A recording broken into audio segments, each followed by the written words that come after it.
नमस्कार, मैं किरण ओझा आप लोगों के लिए एक बहुत ही सुंदर बेटा विवाह गीत लेके आई हूँ। आप लोग सुनिए, कैसा लगे लाइक करिए, सब्सक्राइब करिए, प्लीज़ कमेंट करके बताइए। मेरे चैनल श्रद्धा मार्ग किरण अवधी लोक गीत को आप लोग सपोर्ट करिए। और शादी ब्याह का मौसम चल रहा है, इसी पर आपको एक बेटा विवाह गीत सुनाने जा रही हूँ। प्लीज़ सुनिए और प्लीज़ सपोर्ट करिए।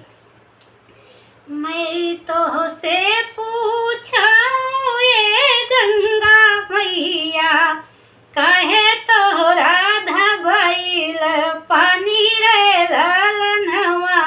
अरे काहे तोहरा धबैल पानी रे ललनवा, किया पानिया तोहरा मछरी लो रे सी, किया तोहरा गिरल करर रे ललनवा।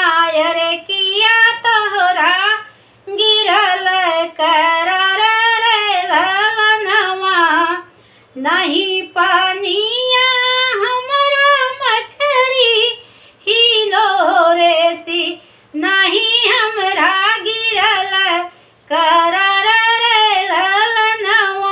रे नहीं हमरा गिरल करर रे ललनवा, नतिया बियाहन चले आजा हो कावन रामा, एही गुने धबैल पानी रे ललनवा। रे एही गुने धबैल पानी रे ललनवा, पुतवा बियाहन चले पापा हो कावन रामा, एही गुने धबैल पानी रे ललनवा। अरे एही गुने धबैल पानी रे ललनवा, नहीं पानिया हमरा मछरी लो रे सी, नहीं हमरा गिरल करर रे ललनवा।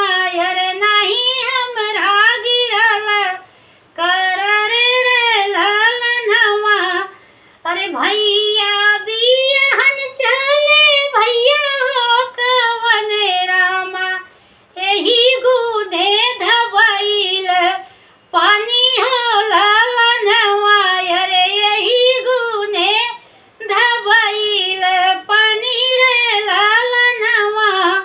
अरे सरवा बियाहन चले चल जीजा हो कवन रामा, एही गुने धबैल पानी रे ललनवा।